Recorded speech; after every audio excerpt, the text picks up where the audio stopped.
The notification sound on his phone was familiar, the same chime that announced dozens of business messages each day. But when Adrian Castellano glanced at the screen during his board meeting, he saw something that made him pause mid-sentence. Wrong number, I think, but I'm desperate. My baby is sick and I can't afford the medication. The pharmacy wants 340 and I only have 73. I know you said you couldn't help anymore. But Sarah is crying and burning up with fever. I'm begging you, please.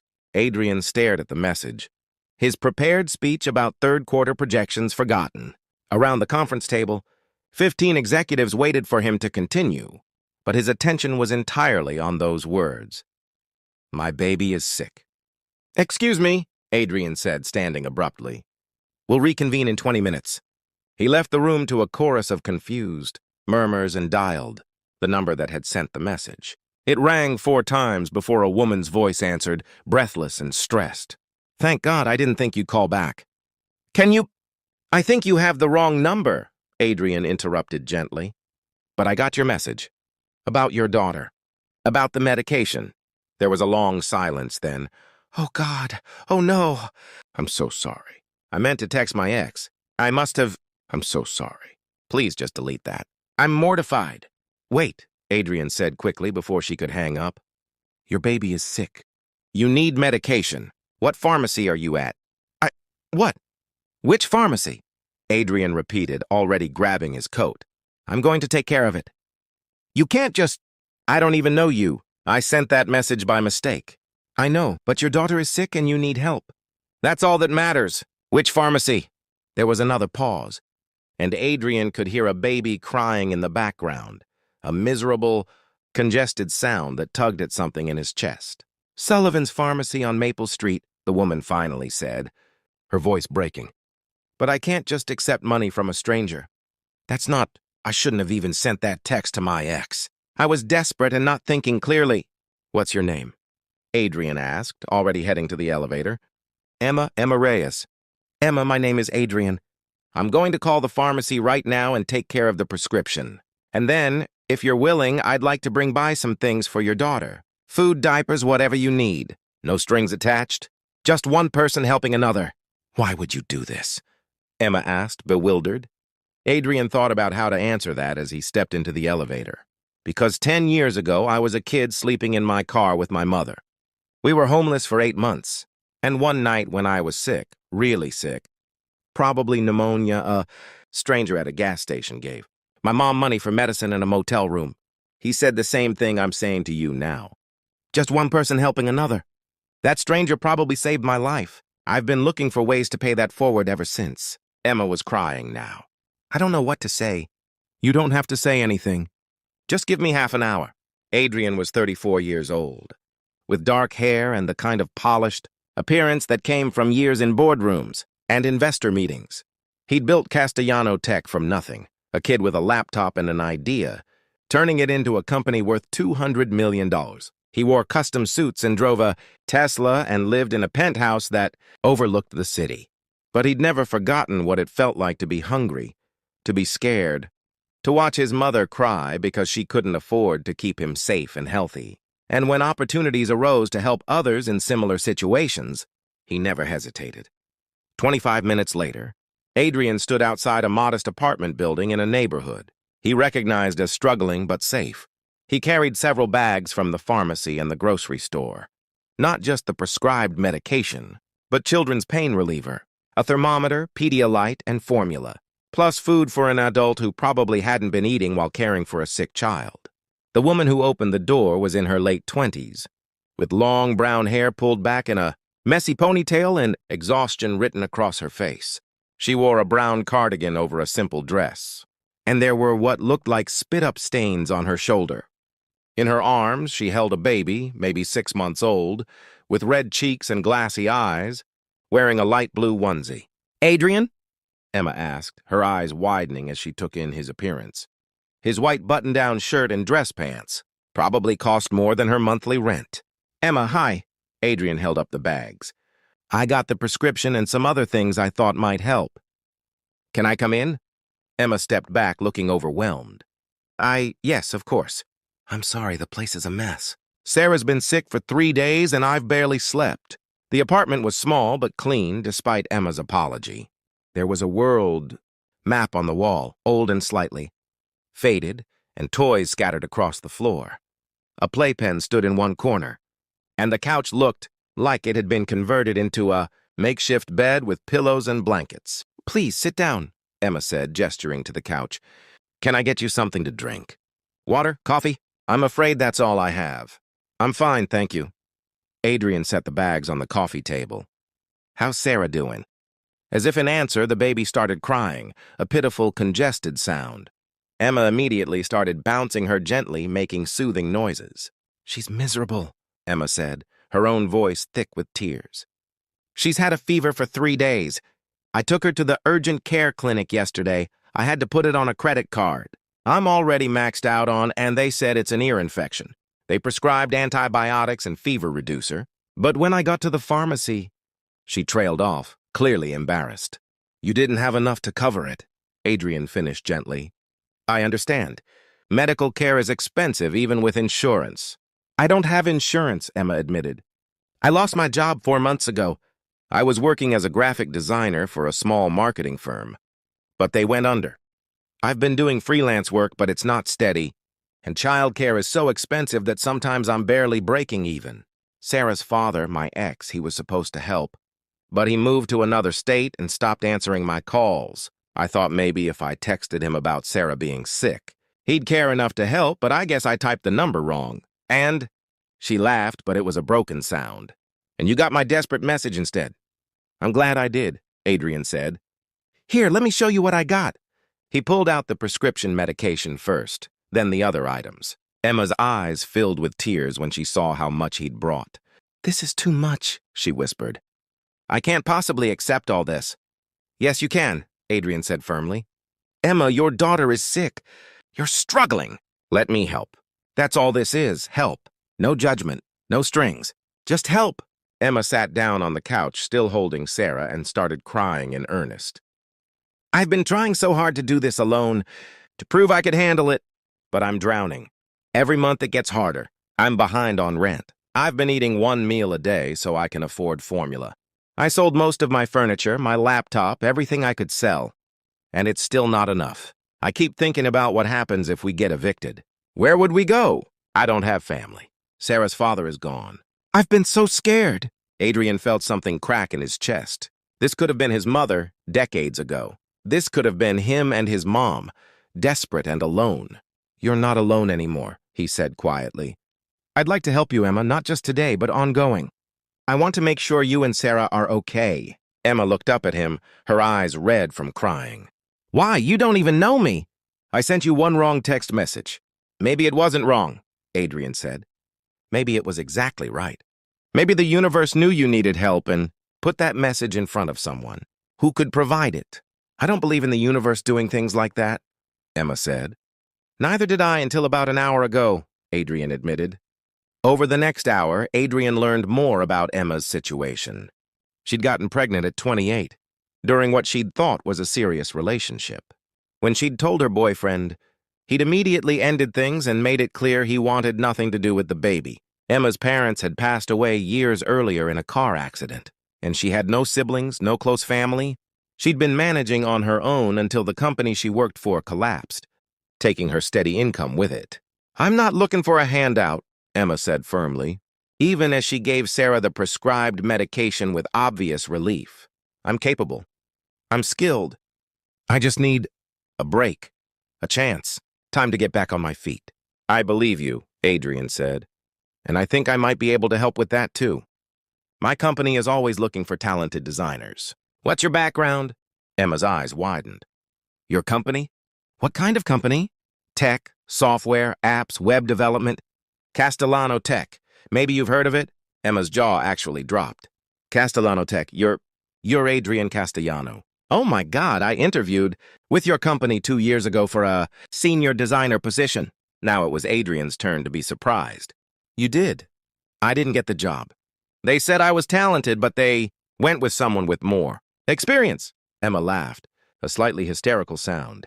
"I'm sitting here in my falling apart apartment, accepting charity from a stranger. And that stranger is a CEO I once interviewed with. This is surreal. Who did you interview with? Adrian asked. Marcus Chen. He was the creative director at the time. Marcus doesn't work for me anymore, Adrian said. He left 6 months ago to start his own firm. We have a new creative director now, Jennifer Park. She's excellent. And she's been looking for senior designers. If you're interested, I could arrange an interview. An interview I'd only be getting because you feel sorry for me, Emma said, and there was hurt in her voice. No, Adrian said firmly. An interview you'd be getting because you're qualified and we have an opening. What happens in that interview is entirely up to you and Jennifer. I won't interfere. I won't tell her about our connection. She'll evaluate you on your portfolio and your skills alone. Fair? Emma looked at him for a long moment, then down at Sarah, who was finally starting to settle, the medicine beginning to work. Fair, she finally said, but I need to be clear about something. I'm grateful, so grateful I can't even express it properly. But I won't be someone's charity project. I won't be the poor single mom you rescued. If I interview with your company, it has to be real. And if this, she gestured between them, whatever this is, if it's going to be anything, it has to be real too. Not you feeling sorry for me. I don't feel sorry for you, Adrian said. I feel respect for you. You're raising a child alone, doing whatever it takes to survive. That's not something to pity. That's something to admire. Emma smiled. A small smile, but the first genuine one Adrian had seen from her. Okay, then yes, I'd like to interview. Good. I'll have Jennifer reach out to you next week. In the meantime, Adrian pulled out his phone. I'm going to transfer some money to your account to cover this, month's rent and groceries. And before you argue, consider it a loan if that makes you more comfortable. You can pay me back once you're on your feet. How much are you going to transfer? Emma asked warily. Enough so you can stop worrying about eviction and eat more than one meal a day, Adrian said. Emma, I have more money than I could spend in 10 lifetimes. Letting some of it help you and Sarah isn't charity. It's just practical resource allocation. You make helping people sound like a business decision, Emma said. Everything I do is influenced by business thinking, Adrian admitted. But this is personal. This is remembering what it felt like to be the person who needed help, and choosing to be the person who provides it. Emma gave him her bank information, still looking uncomfortable but also relieved. When Adrian transferred $5,000, enough to cover rent, food, utilities, and medical bills with some cushion, Emma actually gasped. Adrian, that's too much. That's way too much. It's exactly enough, Adrian said. Trust me. He stayed for another hour, helping Emma give Sarah a bath, which the baby hated but which helped with the fever, and showing her how to use the thermometer he'd brought. He made Emma dinner from the groceries he'd purchased, just a simple pasta dish. But Emma ate like she hadn't had a decent meal in weeks, which she probably hadn't. Before he left, Adrian wrote his personal number on a piece of paper. Call me if you need anything. And I mean anything. Emma. Medical emergency, car breaks down, you're having a bad day and need to talk to someone. I mean it. Why are you doing this? Emma asked again. Really? Adrian looked at Sarah, sleeping peacefully now in her playpen, her fever finally broken. Because nobody should have to face the world alone. Because your daughter deserves to grow up with food and shelter and medical care. Because you deserve not to be drowning. And because I can help, so I should. I think you might be the kindest person I've ever met, Emma said softly. I've had a lot of help getting where I am, Adrian said. This is just me passing it along.